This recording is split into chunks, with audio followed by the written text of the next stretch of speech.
Welcome back, everybody, for another deep dive. And today we're talking gua sha, but not just like the basics. We're going deeper. We found this really interesting article in Spavelous magazine, and it's all about how long the benefits of gua sha really last. And I got to say, some of this stuff, I had no idea. Yeah, it is really interesting, isn't it? I think so many people think of gua sha as like a quick fix, Yeah. but there's a lot more to it than that, how it works over time. And Exactly. Yeah, like I totally get that it could like depuff your face, Mhm. right away. But this article is talking about using gua sha like consistently for weeks to get like the real, lasting results. So like, Sure. what's the difference between those like quick benefits and the long-term stuff? Hmm, that's a good question. I think a good way to think about it is like exercise, but for your face. So, you know how after a workout you get that kind of flushed glow? Well, the immediate effects of gua sha are kind of like that from boosting circulation, but that fades pretty quickly, right? The long-term benefits are more like what you're building over time with exercise. So the article mentions that if you do gua sha consistently, it can actually increase your skin's elasticity and reduce fine lines, kind of like a natural mini facelift. Oh, wow. Okay, so like how long until I can ditch my retinol for good? Uh-huh.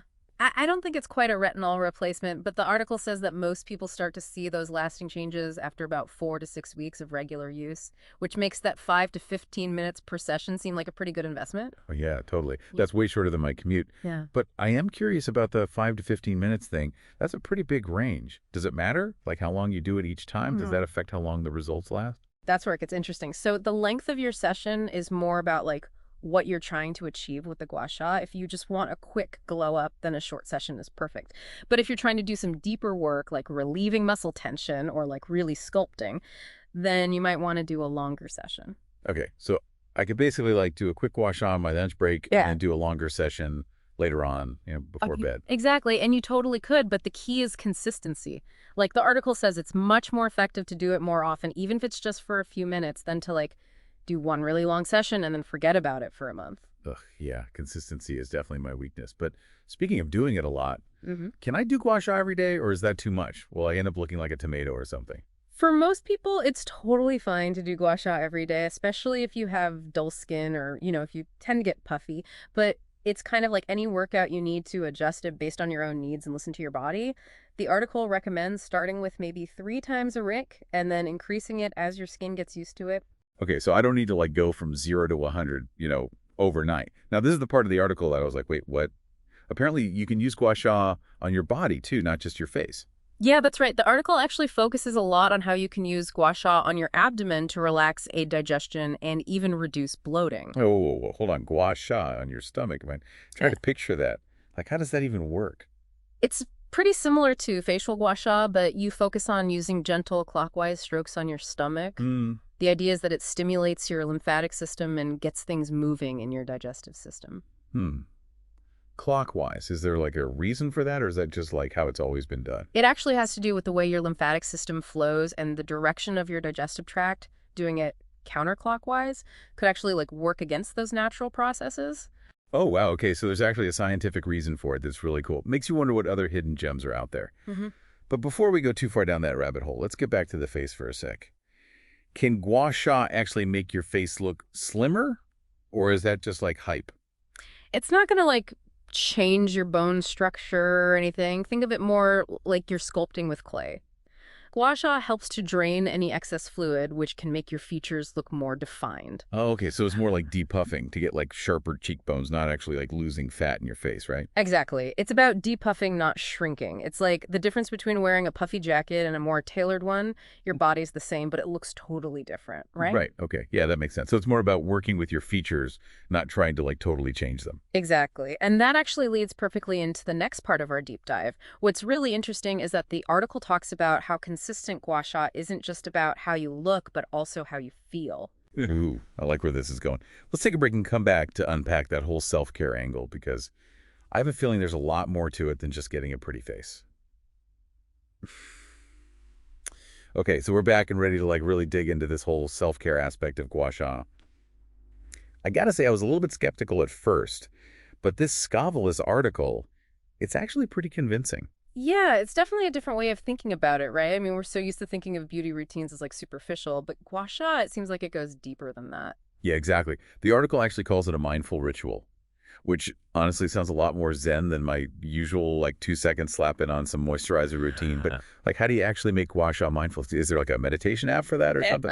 Maybe there will be soon, but the article does have some good tips. It all starts with like setting the scene, dim the lights, put on some calming music, light a candle, anything that helps you create a relaxing atmosphere. So basically turn my bathroom into a spa.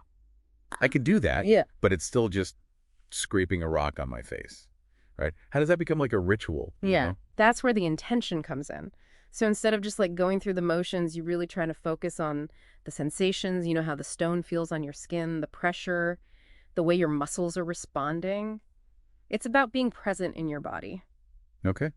Yeah, I can see how that's different from, scrolling through Instagram while I'm putting on my face cream. But like, is it really that powerful? Can a few minutes of gua sha actually like change my mental state? Well, think about it. When you take even just a few minutes for yourself to do something nice for yourself, it naturally reduces your stress level, and gua sha adds that physical element of touch, which can be really grounding and soothing. Yeah, it's like giving yourself a mini massage, but like I'm in control. So Yeah. not just good skin, but a calmer Yeah. me. I am sold.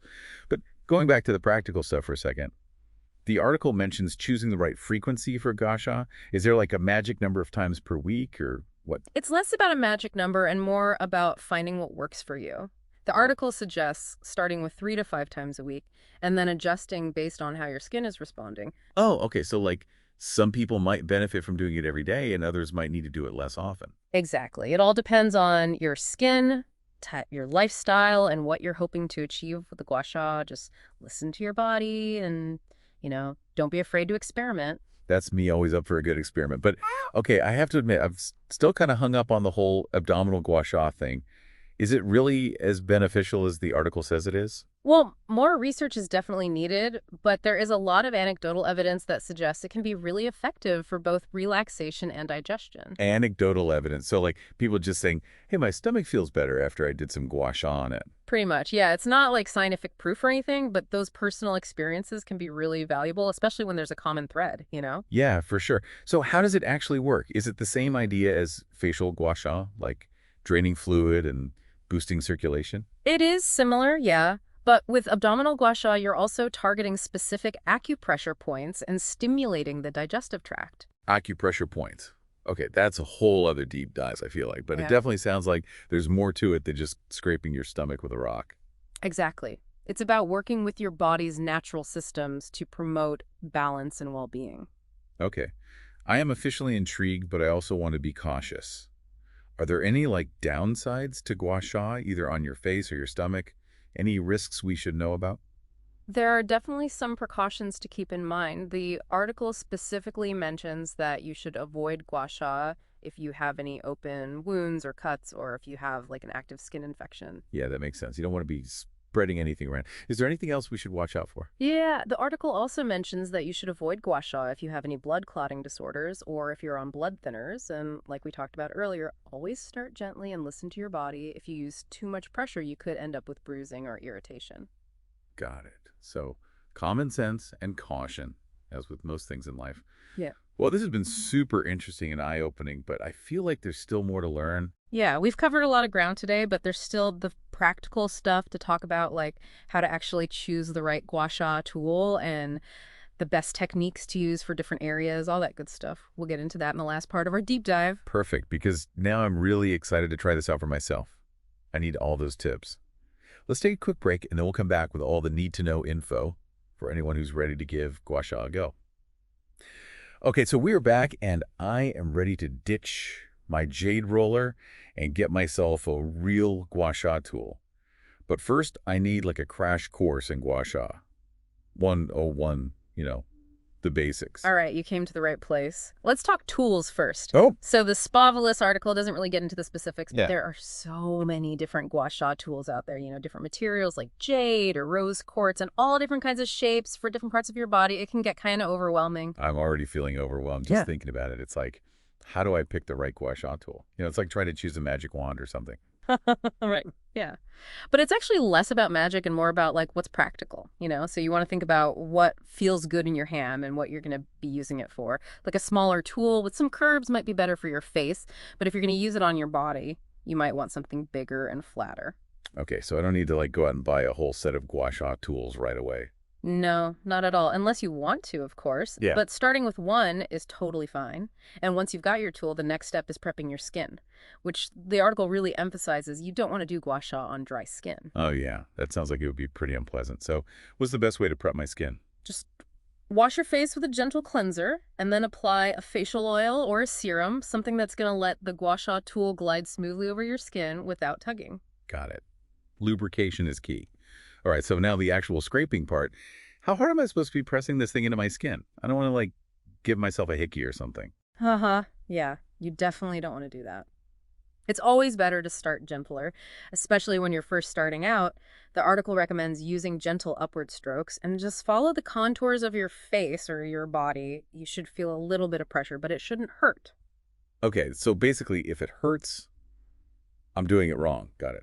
Yeah. But how do I know if I'm doing it right? Are there, like, special techniques or something? Yeah, there are definitely some techniques you can use. There are tons of tutorials online that can show you the ropes, and the article mentions a few basic strokes for different areas. Like for your face, you'll mostly be using upward and outward strokes because that's how your lymphatic system drains. Lymphatic drainage? That sounds very fancy and official. Is that, like, something I need to, like, study, or can I just wing it? It's definitely good to have a little bit of knowledge about lymphatic drainage. It can help you target certain areas and really get the most out of your gua sha practice, but you don't need to like become an expert or anything. Phew. Okay, good Uh-huh. to know. All right, so I've got my gua sha tool, I've prepped my skin, and I'm ready to start scraping mindfully. What's next? Now it's all about consistency, just like with any new habit.